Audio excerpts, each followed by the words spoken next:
What is the dream draft pick of your eliminated favorite NFL team?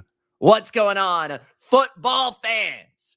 It's Mitch here, back on another Monday morning, here to do something a little different. I haven't talked about college prospects, mock drafts, or any sort of ties to the offseason yet. But we're getting around that time, guys. It's Christmas time, which means you're rather in two camps in the NFL. You're in the playoffs, you're competing for the playoffs, or you're already looking forward to the draft. And for some of you, you were looking forward to the draft before the season even started.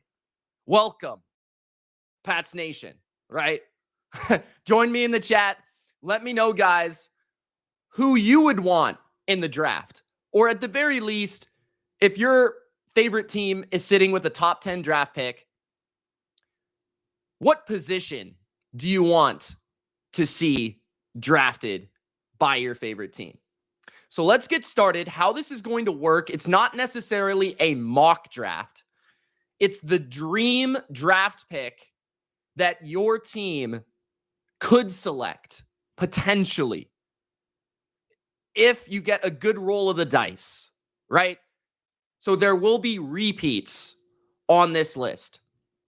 Let's kick it off with the first overall selection, which right now, and this is the projected draft order based on right now, entering week 17. The New York Giants have the first overall pick in the NFL draft. They moved on from Daniel Jones. The Minnesota Vikings now have Daniel Jones in their building, and the Giants have made it clear that they want a new franchise quarterback. And the one that stands out to me is Cam Ward, quarterback out of Miami. Now, the reason that he stands out as a first overall pick quality quarterback is the physical tools that he brings to the table. He's got a big, explosive arm. He is also extremely composed as a playmaker, and he can make plays with his legs. Ward has consistently shown at Miami that he can put the team on his back and play hero ball, which is something that you need to be able to do as a first overall pick. And if you're watching across the NFL right now, the best quarterbacks in the sport are able to do this at a high level. Josh Allen, Patrick Mahomes, Lamar Jackson, even Joe Burrow, right? These guys all have that trait of extending plays, of making receivers better, of making offensive linemen better. And in a poor situation in New York, bring an electric playmaker to spark the fan base, spark the offense, and give someone for Malik Neighbors to look forward to throwing him the football. So I think this would be a great fit for the Giants, great fit for the city. They need some excitement. So I went with Cam Ward for the New York Giants. It feels like that is the direction they would go at quarterback. With the second overall pick, my Patriots currently hold that selection. This one, ideally, the Patriots just need offensive help, right? Help in general for Drake May. It could be offensive line. It could be wide receiver. But why not go out there and get the best player in college football? I'm talking about Travis Hunter, of course. Hunter provides something that I think fits the Patriots uniquely. As a Patriots fan, you may understand that this team and this organization, this franchise has always valued versatility above all else. Football players, high IQ above all else. Travis Hunter has all the skills to play wide receiver or cornerback at the NFL level, especially when it comes to twitchiness, quickness, and it shows up in his routes and his mere match ability at the cornerback position. So either side of the football, he has that capacity. He's got the size, he's got the speed, he's got the quickness, he's got the ball skills off the charts. He's a playmaker, and that's what the Patriots desperately need. But the Patriots have always been known for versatility. You think back to a team that started Troy Brown in a Super Bowl at cornerback. Julian Edelman playing offense and defense, right? This team has always been about it. So the New England Patriots, Travis Hunter fits their identity. It gives someone for Drake May to throw the football to, and it gives potentially Christian Gonzalez a CB2. That would be absolutely lights out in the secondary. So that would also give the Patriots a man-to-man corner on the outside. It's just a very high floor player. At number 3, Jacksonville. This is where we're going to get a little bit outside the box. I don't think that many people have this as a projection for Jacksonville, but I was looking at their depth chart, and a lot of people think they'll go cornerback with this selection. But in my opinion, their dream draft pick would be a defensive lineman that disrupts, that can add alongside Trayvon Walker and Josh Allen.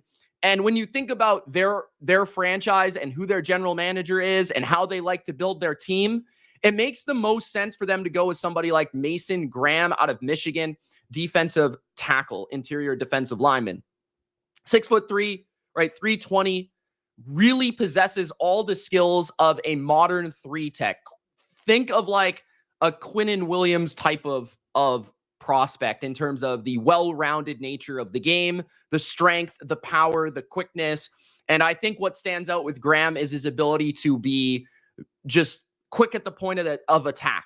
I don't think he's going to bull rush and bully people as much as somebody like Jalen Carter in recent drafts, but he's got more movement skills than some of the other top prospects. And I think you put him alongside Josh Allen, you put him alongside Trayvon Walker, instantly you have a unit to build upon, right? That's where you want to build your team. You want to build at the line of scrimmage. You want to build a team on the defensive line, no matter who the coach is. It's kind of hard to know if Doug Peterson, probably not, is going to be the coach. Who's going to be the coach of the future? Who's going to be running this ship in Jacksonville? To me, you just add pieces to the line of scrimmage. Because you think about it, they extended their left tackle. They have a right tackle that they picked in the first round. They have Brian Thomas at wide receiver, who's a number 1 receiver in this league. They have, a lot of pieces. Corner feels like a little bit of a reach at 3 to me. I think you build from that defensive line on out, and it gives you a lot of versatility for whichever staff you bring in. Obviously, they'll be making this selection, but that's just my thought in mind. So Mason Graham out of Michigan has been the best interior defensive lineman in college. You bring him in to put in Jacksonville.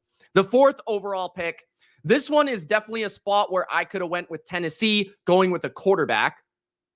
I thought about it, but when I think about Tennessee's roster, I think about a team that is honestly like probably more so going to look at the veteran quarterback avenue, because they have what for most of the season has been a productive, solid defense. I know it wasn't against Indianapolis this past weekend, but pretty good defense all year, pretty good offensive supporting staff all around.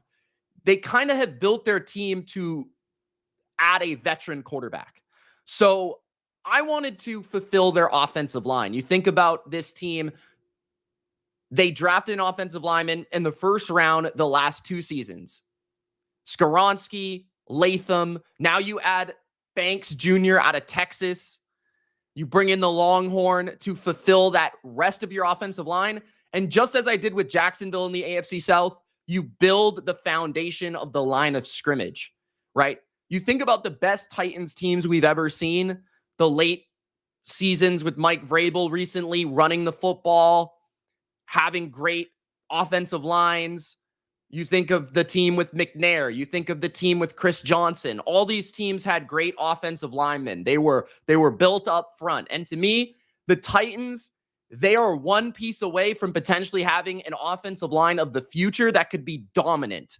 And you think about, they brought in Callahan from Cleveland last offseason in terms of the offensive line coach, his son being the head coach from the Bengals. You could build a awesome, nasty offensive line that you could put a great quarterback behind in the future, or a veteran quarterback that could make him maybe a little bit better, right? Protect that veteran quarterback, get the most out of what you have. Calvin Ridley, they signed at wide receiver. So I would go with Banks because he's big, he's powerful, he's got the quickness and the length. He's just a prototypical left tackle NFL prospect. You could move Latham over to the right side. You have Skoronski on the left guard spot. So to me, like, yeah, he's got the versatility. He can play either side. He's got the strength. He's got the quickness. He's an all-around good prospect, and you could fulfill that offensive line need that has been desperate. At the 5th overall selection, this is where we get interesting. We're actually going to hit you with back-to-back in terms of the same picks, okay? So remember, this is not a mock draft, guys. Not a mock draft. This is a dream selection. So we're going to hit you with the same pick. And of course, you guys know where I'm going with this. Yeah, we're talking about Deion Sanders' kid. Yeah, we're talking about Sanders out of Colorado. That's exactly what we're talking about. Quarterback to the Cleveland Browns. And we might as well throw in the Las Vegas Raiders. I mean, if producer wants to put it up, I don't know if he wants to put it up yet, but Shedeur Sanders out of Colorado, going to Cleveland. And if I was thinking, and I was sitting in my chair and I was saying, if I was a Browns fan, and if I was the Browns organization, thinking of this from two perspectives, if I was a Browns fan, I would desperately want to get anything, do anything this offseason that separates me from Deshaun Watson. I just want to get as far away from Deshaun Watson as possible. Okay? I want to be able to look to the future and see a quarterback that is on the rise for my team. I want to have promise. And you think about Sanders and the guy that he is, okay? And you think about the personality, first and foremost. I don't know if you guys know much about his personality. I love his personality. I love his leadership. I love his toughness. He's got a lot of intangibles off the field that I really like. Then you watch him on the field, and it's totally different from Deshaun Watson. So that's why I bring that up, because Deshaun Watson is not exactly screaming intangibles at this point in his career. Secondly, I think he fits Kevin Stefanski. If you're going to keep Kevin Stefanski as your coach, I think the ability to have a good, strong offensive line in front of him with more of a pocket passer-centric player who has really good mechanics, really good touch, really good accuracy, really good timing, right? He's got a quick release. I think he's able to play in those conditions. He plays in Colorado. He could play in Cleveland, right? And he's more of a thrower, tough pocket passer than he is a runner. He can make plays outside on play action. He's really good at throwing on the run, which fits Stefanski as well, right? So, yeah, Deshaun Watson has a terrible contract. But we've heard the inklings. We've heard the little bit, enough information to suggest that they might be willing to do something bold this offseason with Deshaun Watson, especially considering the injury. So Sanders makes a lot of sense within the scheme, within the offense, within the personality of Cleveland, and what they maybe need to look for in the quarterback position moving forward. Now, I also went with Sanders to the Raiders. And the reason I went with Shedeur to the Raiders is because a lot of different reasons. This has been kind of the dream draft pick for a lot of people in mock draft city. And the reason I think that is because it's the Raider logo allure alongside the name and the branding of Sanders. But then you throw in the little bit of Tom Brady in there, where he's had that connection with Tom Brady dating back, I think, to his days in high school, where he trained with Tom Brady. And Deion Sanders has come out and suggested that, you know, Sanders wants to play with somebody that understands quarterback and can develop him and put him in the best situation. And Tom Brady is an owner of the Raiders, right? He's not a coach. He's not a GM, but he would be involved there. So, and you think about the game that Shedeur plays, and it is highly mechanical, accuracy-driven, pocket passer-driven. So the connection to Tom Brady does actually make some sense. People are worried about Deion. He's going to, like, fiddle with the approach. Maybe we've heard that he doesn't want the Giants or the Browns. I don't know if that's true, bro. I don't think that's true. I don't know why that would be true. But maybe he wants to drive them to the Raiders. It would be awesome. I mean, that would be awesome. It would give a big ticket, big personality item, a leader for the Raiders, a quarterback for the Raiders that I feel like they haven't had a chance at a quarterback like this in a long, long time. I don't know if it's just me. Like, they had Derek Carr for years. They tried that for years. It didn't work, right? They brought in Jimmy Garoppolo. Like, come on. Gardner Minshew. Love Gardner Minshew, but he's not a high potential quarterback.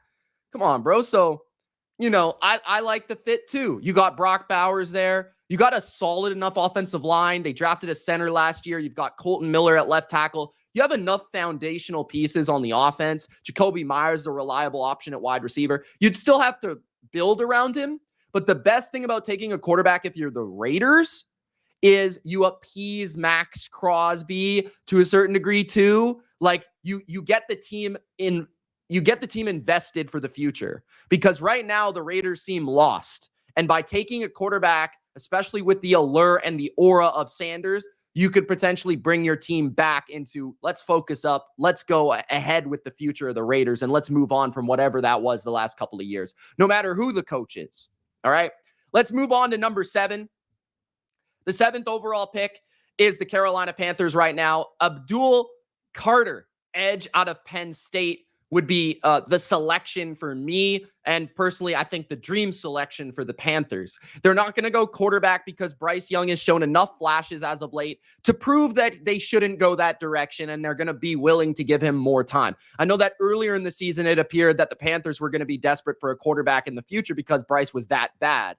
But I think that defense is the solution here. The Panthers have been historically bad, in my opinion, defending the run. Any sort of like short yardage run, any sort of consistency against the run has been horrific. You combine that with an inability to sack the quarterback, inability to get pressure with 4, an inability to rely on a pass rush, and Carter makes perfect sense. He's the best edge prospect in this class. He's got incredible explosiveness and twitch, and he's got defensive player of the year upside. This is the type of prospect you want to take a swing on inside the top 10. And this is a guy that I feel like I don't want to say can't miss, but this is the foundational piece that you want in Carolina, right? Like if you want to build around Bryce on offense, you want a piece to build around on defense. They moved on from Brian Burns. They still have the big man in the middle who got injured this year, Derek Brown. So you put a piece alongside Derek Brown. Maybe you bring back J.C. Horn in the secondary, who's played well this year. Now you're starting to talk about building a defense that can compete with better teams, because Carolina has gotten better on offense. Canales and Young have made this thing better. The offensive line took drastic steps this season, but the defense needs drastic improvement as well. And that's why I think Carter makes a lot of sense. Okay, let's check out the chat, guys, before we get to the 8th pick. We've got up to pick 12. What's going on with the chat? So Giants will draft Shedeur and not regret it. Okay, from what I've seen, majority of people are tending to side with Cam Ward. I don't know. Personally, we'll see how the process goes. You never really know how the process is going to go. And I have not done a deep dive, a deep analysis. I've basically TV scouted them and kind of watched them from afar, and also just understanding who they are as players and people. But I haven't done that game to game kind of film research on each player. So I don't personally have a true deep opinion on which player is better. But just basing my opinion on seeing the players from afar, understanding what they're good at, and understanding what it takes to be a first overall pick, I would side right now with Cam Ward as the better pick, in my opinion. Hunter says Jacksonville needs O-line, not a D-line. I kind of disagree. I mean, just because they've re-signed their tackles, their left tackle, and they drafted a right tackle in the first round like 2 years ago. The interior O-line is not necessarily a pick you would make at the 3rd overall pick, and the interior O-line maybe could use a little work.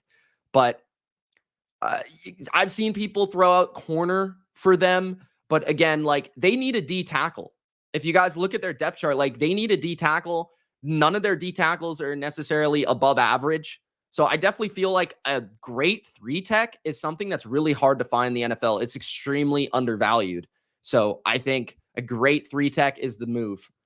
Bears for Life says Titans not going to take top tackles in back-to-back drafts. Okay, fair enough. I think that they definitely want to build from the offensive line. And if you watch their team, their right tackle position has been the worst, one of the worst in the league. It's the reason they give up so many sacks and pressures. They have no quarterback and no receivers. Calvin Ridley ain't it. They could use help on defense. Yeah, they could go quarterback. I wouldn't deny that. They could go quarterback. They could go wide receiver. I wouldn't necessarily love that pick personally. Depends who's there, I guess. But that's just my opinion. I think I'd rather like solidify a long-term offensive line that could potentially be really awesome with good coaching. And that's exactly what they brought in Callahan to do, but we'll see. Burden to the Cowboys would be awesome. We're going to talk about potentially Cowboys going to that position. Will Campbell for the Bears would be a dream scenario. Will Campbell's interesting because he feels like a prospect that as we get closer to the draft, he's going to be nitpicked a lot. I've seen these type of guys before, you know, the arm length concerns and things like that. I could see him going in the top 10, the top 12, but I could also see him potentially, you know, maybe falling back to that like 10 through 15 range just because of those concerns. I think even somebody like Fuaga last year, who was, I thought, awesome on tape, like he had concerns because of like some small things. Like, is he a guard? Is he a tackle? Is he a tackle? Is he a guard? Is he a center? What is he? You know, there was a couple guys like that last year, and that tends to happen with some of these prospects. So we'll see what happens. I actually do not have him in this just because there's repeated players. I would have had him in the top 12 if there were not repeated players, though. We'll maybe talk about him a little bit later. All right, let's get to the mock draft once again. At number 8, we've got the New York Jets. And of course, the dream prospect for them is replacing Aaron Rodgers, moving on from Aaron Rodgers and getting a new quarterback. And instead of going to New York, why not go to the other team in New York or New Jersey? Cam Ward out of Miami. That's the dream. That's the dream pick, right? If we're playing dream fits, dream picks, maybe the Jets even make an aggressive move. You look at the Jets roster, and why would they not make an aggressive move? Why would they not trade up? Why would they not go for it?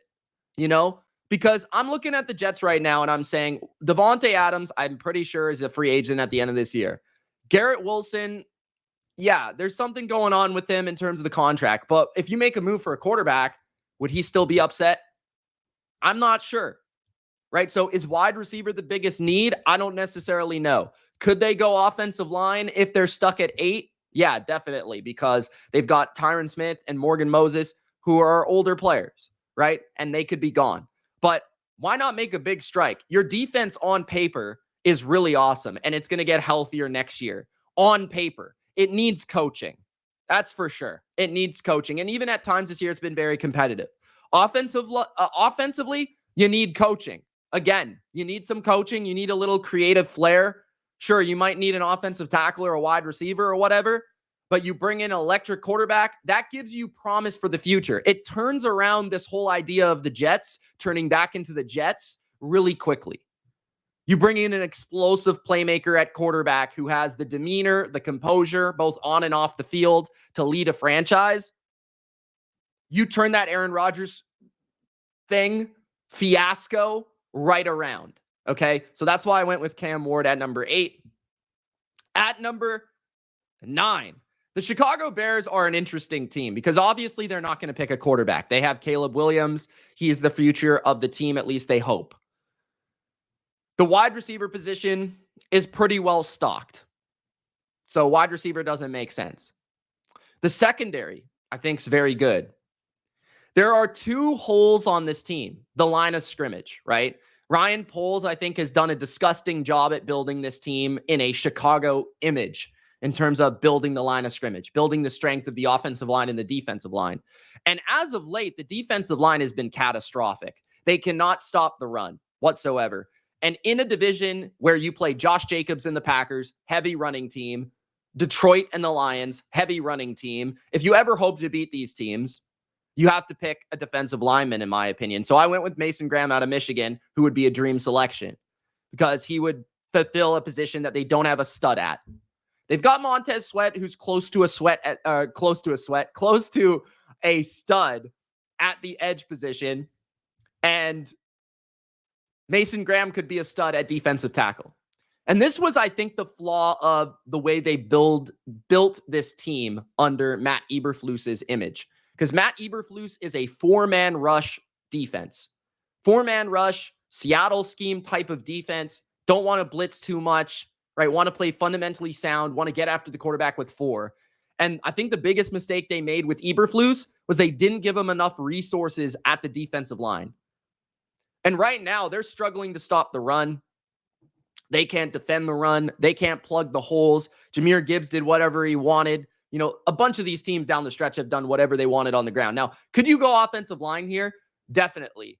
But I kind of look at the offensive line of the Bears, and I think it's like actually from a talent standpoint, they addressed right tackle with Wright not long ago in the first round. They have players on the offensive line that are talented. I think a lot of what the offensive line comes down to is the coaching, the scheme, and Caleb Williams. I think Caleb needs to do a better job of functioning inside of, understanding his inner clock and getting rid of the ball. Like, I think he needs to do a better job behind this offensive line. I think the offensive line needs coaching. You look at so many units across the NFL that are they're flawed. They're not as good as others, but if you just get a little coaching, they can be so much better, right? Scheme can do so much for offensive lines. Quarterback play can do so much for offensive lines, right? Look at what Lamar and Josh Allen do for their offensive line. Patrick Mahomes, what he does for his offensive line. So Caleb needs to be able to hit that next level. And then defensively, I think you continue to build this defense, get back to what the Bears are known for, which is defense. All right. The chat, back to the chat. Why not Jalen Milroe for the Jets? I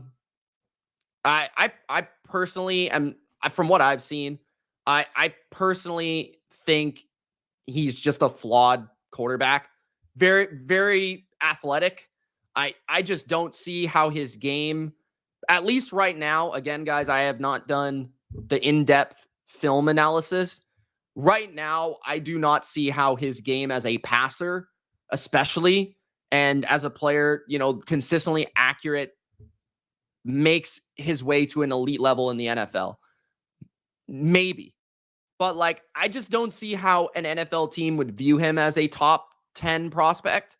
He's just very raw and has a lot of flaws in the passing game. So to me, I think that he's a little bit more of a project. So I don't see him as that player. And I had my opinion in mind here as well. So it wasn't just based on the need alone.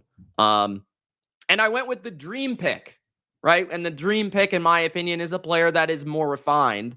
So I went with Cam Ward there. That was just my opinion, though. You guys can disagree. Jay Taylor says Will Campbell and a new GM for the Bears. I definitely agree with the new GM. They're going to need a new coach. They're going to need perhaps a new offensive coordinator. I don't know if they're going to keep Brown in there for that position or what they're going to do. Will Campbell would be solid. I think, obviously he would add rather a good tackle or a guard, depending on where they view him. Either one would be helpful for the Bears. And they definitely could use some protection. I just view it as your defensive line has been pretty pathetic. Your defensive line is honestly undermanned. I think it's been an underrated need for the Bears for the last couple of years. And I don't think that they have really built this defense the way they should. I mean, really, you look at the defensive line, and I know Billings got hurt, but there's not a lot of marquee names on that D line. So I would want that going up against the Packers, the Lions, and the Vikings for the future, personally. Okay. Bears for Life says, y'all need to draft an athletic trainer for the Saints. let the Pelicans share them too. Yeah, the Saints need a lot, man. They need a new cap specialist. They need they need a lot. A quarterback, offensive lineman, defense. They need a lot. We'll see how they play tonight, but it's not going to be pretty. I don't think. All right, let's get to number 10, the dream selection. The Saints, in my opinion, the last couple of years have needed a pass rush so badly.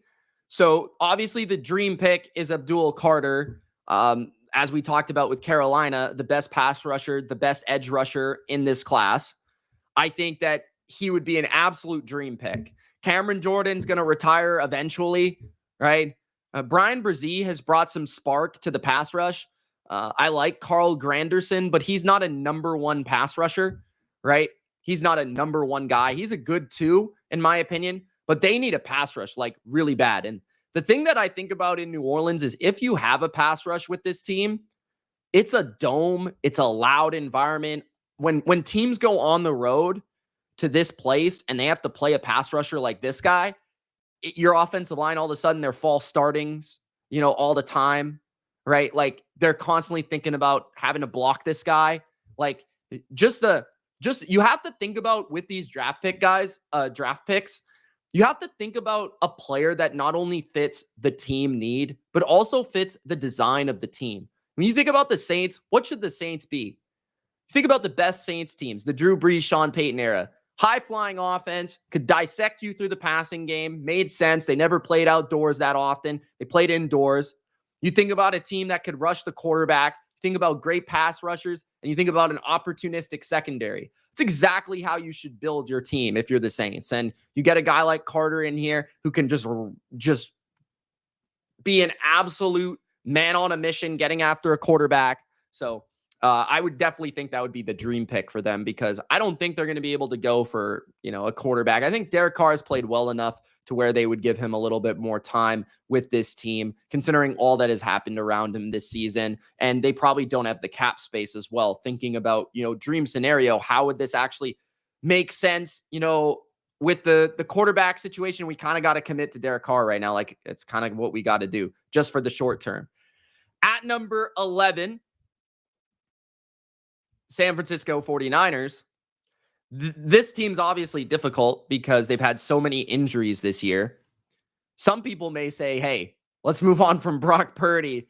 But I'm not going to do that because I think Brock Purdy has been good enough to at least give him one more year, and maybe they're not even going to pay him this year. But you look at what he's done for the team, and I think there's been bigger problems than Brock Purdy. Wide receiver core, obviously, Brandon Ayuk got injured, right? Defensively, they could maybe use defensive linemen. Javon Hargrave got injured, though. We'll see what happens with him in the future. Dre Greenlaw got injured at linebacker. I actually think, low-key, their secondary is fire. I think their secondary is really good, and that shows up in their pass defense numbers. The offensive line should be priority for the 49ers. So that's why I went with Banks. And it makes sense because Kyle Shanahan went to Texas. Just throwing that out there. But I think that the Niners need to think about protecting Brock Purdy or whoever their quarterback's going to be. Christian McCaffrey is going to be running back. They've got running backs. I'm not worried about that position. George Kittle's a beast still. Protect the quarterback, man. You think about the losses in the Super Bowl. They've given up pressures at key moments. Key moments against the Chiefs twice. Chris Jones twice, right? Inability to block blitzes at a high frequency. I think teams have been able to, this year more than others, expose their weakness on the offensive line and their inability to build the offensive line. If you give the Shanahan scheme a good offensive line, forget about it, right? And I think this could be the next evolution of this 49ers team, building on the offensive line. Trent Williams is also getting older. So you need to think about a replacement at left tackle. But for the short term, perhaps Banks could play right tackle if Trent, I think, will stick around for another year. If Trent plays left tackle, you got Banks at right tackle. That's potentially deadly. You could upgrade over McKivitz. Or even if you think that Banks needs a little development, you could bring him along slowly, have McKivitz start, and have Banks replace him eventually. But I think the 49ers really need to think about offensive line. I think they're going to be aggressive after a center in free agency for the future. And I think they're maybe even the draft. And I think they're going to be aggressive on the offensive line. They love to pick defensive line, but I think it's time to address the offensive line and solidify your tackle position for the future with Banks here. Rebuild the O-line is a must, says Pedro in the chat. Shador to my Browns. Yes, I went with Shador because thinking from your perspective, bro, from a Browns fan perspective, I'm trying to get away from Deshaun Watson because, first of all, he's absolutely terrible. So I want to try to look at a quarterback for the future, man. And I really like the fit for your team. I really like the fit for that system and Stefanski. So I think that would be a great fit, not only from the personality, but also for the hope of the fan base. Like, let's be fair. All right. Finishing it off with number 12. Jay is asking a question. Oh, yeah. We got T-Mac at number 12. All right. We're going to go with McMillan at number 12, wide receiver out of Arizona to the Dallas Cowboys. Now, I think there is a strong argument that McMillan is the best receiver in the draft, just from what I've seen. Travis Hunter obviously is a wide receiver and a cornerback, and he's elite at either position.